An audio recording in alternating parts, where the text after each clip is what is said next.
Okay, so while that's scanning, I want to ask you guys if you know what a player piano is. Oh, there goes Da. Hi, Da. He's a cutie. A player piano is one of those pianos that you might have seen in the movies or someplace around town. Once in a while you'll see one, and it's got that roll of paper with a bunch of dots poked in it that's going through and making the keys go down like all by itself and playing it. It's like a ghost playing it. So how does that work? Well, let me show you how player pianos were recorded. And this is going to challenge my drawing ability, so bear with me, please. This was actually a way to record piano players before we had that electromagnetic tape that I talked about earlier with the analog recording. This is more a mechanical recording. So imagine you got your piano right here. So imagine this kind of contraption that they invented, where if you press down any one of these keys, it has a little hole puncher. Like let's say here's middle C. And you press down C, well it's connected to this thing that punches a hole in the paper. Okay? So we've got this little piano thing that's connected to a bunch of things that can punch holes as this paper is going by. The paper, just like that concrete I was talking about where it was spread nice and evenly, the paper has no, when it's made at the factory, that's going unrolling this way, rolling up this way. Actually, let's do it the other way around. Let's go, let's say it starts right here, the paper's all rolled up, and it unravels this way, goes this direction, and then wraps up over here into the other roll. So, starting over here, there's no holes in it. But as it's rolling by, if I play this note, boom, it punches a note right there, right? And then that one's down here. And then I play this note and it punches a note right there. And then it moves down, so now we have a dot here and a dot there. And then I play a chord, I play C, E, and G, and so it punches right there, there, there, and then makes the three notes right there. So you could see as the paper's going down, unrolling and going by, then anytime you press a key, it punches a hole in it, and you'd end up like with, if you held that for a while, it makes a long note, and then maybe some shorter notes here. Da, da, da. You could see how there's a pattern of holes, if you play chords or notes in a row, really fast or slower notes, and then maybe a hold a chord like that. It's making these hole punches in the same pattern. It's making a graph of holes, really, that are created by you playing the piano as the blank paper is going by. So this is how we record a player piano. Now I'm really going to have to improvise with my drawing skills here because I don't even know how things are set up inside a player piano, but it's basically, it uses a fan inside there. So I'll draw this. Let's just take that out. Okay, so now we're going to be playing a player piano. Okay, and what happens now is we're going to take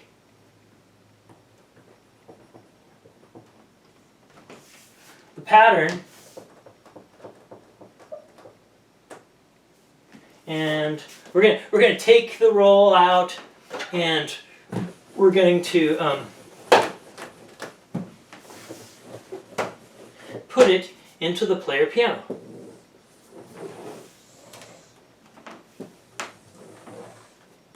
So there's the player piano, and we'll just do a quick little white and black keys down here. And inside here, you put that roll of paper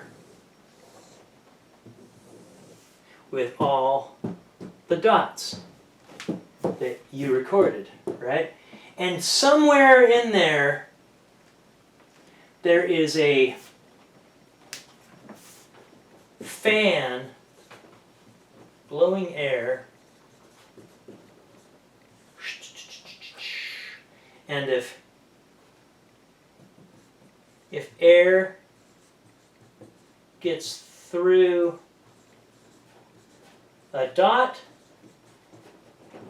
that note plays.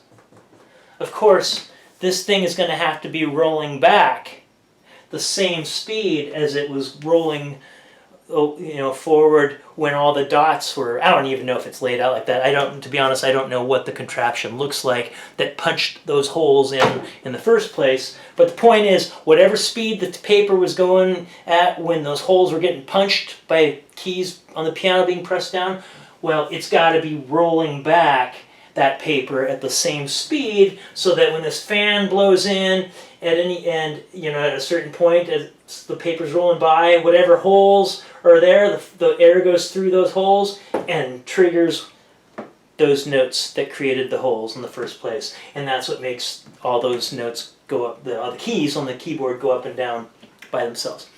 The reason I bring up the player piano is because that is the best way to kind of think about what MIDI is. MIDI are all these dots going by on the timeline, just like those little hole punches. Some of them can be longer for long notes. Some of them can be shorter for shorter notes. But if you didn't have a piano to put that roll in, you wouldn't hear anything. You'd have this piano roll of Scott Joplin playing Maple Leaf Rag, and you'd be like, hey, listen to this. Isn't that cool? That's awesome. And people would be like, what are you talking about? I don't hear anything. Well, but you would if you put it in a player piano. Just look at it. Isn't that cool? And people would think you're kind of funny, which isn't always a bad thing, but nonetheless, you wouldn't hear anything if you just had the piano roll and you didn't have a player piano to play it. So that's what's going on with MIDI. All those little MIDI dots are just codes. There's no sound inside them. They have to have something to get that message, and then they will play back the note that they're told to play. What note, how loud to play it, when to play it, and when to stop playing it. Okay, so that is what MIDI is.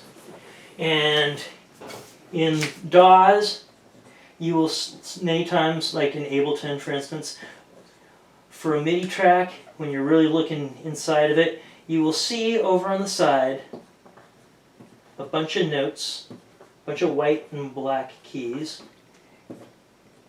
And each one of those black and white keys represents a note on the piano. And like, if this was middle C, that would be actually a C4. And then you go up to the next C, you go C, C sharp, D, D sharp, E, F sharp, G, A, G sharp, A sharp, B, that's still B4. When you get to C, you start the next octave, C5. On all those other notes are the fives. And then you get up to C6 and then C7 and stuff. So that's how MIDI knows not just C, but which C. Well, each one of these has its own row. And when you record MIDI,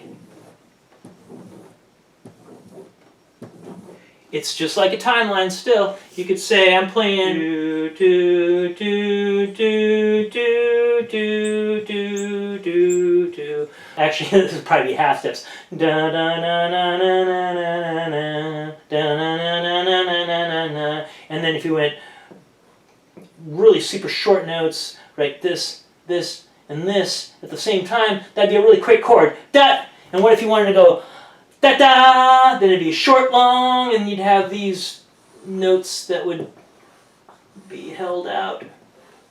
Okay, so like da da na na na na na na da da. Okay. Each one of these has, what was it, 12 bits of information, right? Because it's got to know where to start, where to stop, what note is it, and then how loud. Sometimes they make them darker if they're louder compared to like lighter if they're softer.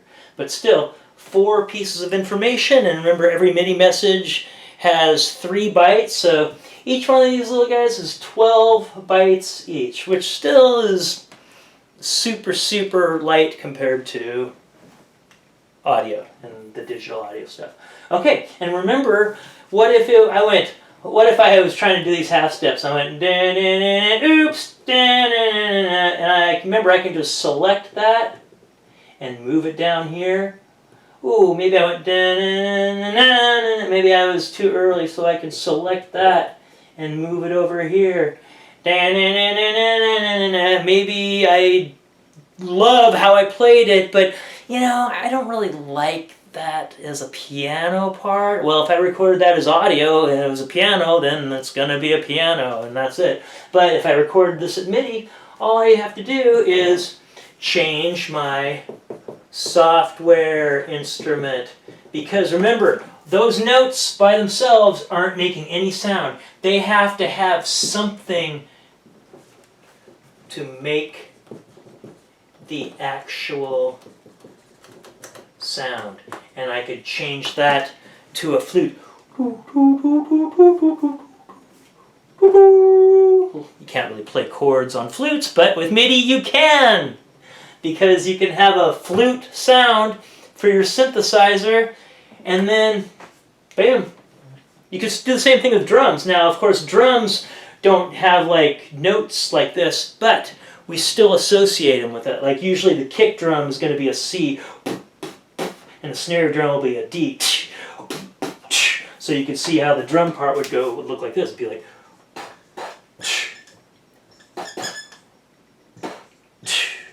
and then like usually this one's like a hi-hat, so it'd be like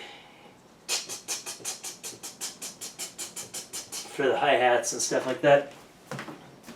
But anyways, that is how MIDI works. Just like a player piano. Hey, one last thing. I realize that I've been going on and on about MIDI this and MIDI that, but I never actually got around to explaining what MIDI stands for. This is what MIDI stands for. M-I-D-I. MIDI is an acronym for Musical Instrument Digital Interface. Now, it should be obvious what musical instrument is. In this case, keyboards and such. But digital, you might know what that means now. It means ones and zeros. It's the language of computers. So, we're talking about musical instruments that make their sounds with ones and zeros, a language that computers can understand. And if there's all sorts of keyboards that are made by different people, well, if they all speak the language of ones and zeros, then they can all share the same code and they can interface with each other. They can talk to each other. They can send messages and other information back and forth with each other. So, here's a good example of that. See, we've got our computer computer. And on the computer we have a DAW software, a digital audio workstation where we can record audio and MIDI. And let's say we've got keyboard number 1 here. We've got it set to a piano and we record into the DAW. So now the DAW has got all of these little MIDI dots that it remembers. Well, now we can have the computer send those same dots, those same MIDI notes back to the keyboard, which could still be set to the piano, or we could change the sound to an organ or a vibraphone or whatever we want. Let's say we really like the way this keyboard 1 feels, right? So we use it to record, but let's say we like the sounds on this other keyboard a lot better. So we record it from keyboard 1 into the computer, and then the computer sends that MIDI recording out and plays it back on keyboard 2, which has really, really lush piano sounds and stuff like that. Okay? These 3 devices are all interfacing or talking with each other. This MIDI was a code that was unveiled in 1983 when a guy from Roland and a guy from Sequential Circuits realized that, hey, you know, we're making all these different computer-based keyboards and instruments and drum machines and stuff. Why not get together and create a code that we can all use together, so it doesn't matter if that person has a Chord, that person has a Yamaha, that person has a Roland, whatever, they can all interface. If I play a C, a middle C on this keyboard, boom, middle C on this keyboard, well, I can send that to another keyboard, and it knows that that note is middle C because they both have the same MIDI code for middle C.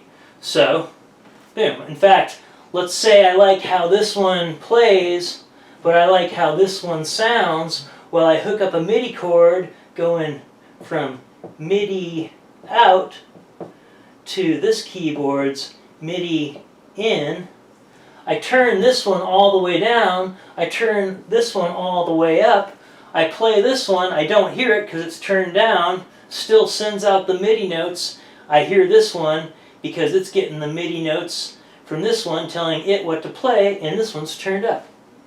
Alright, welcome to the world of MIDI!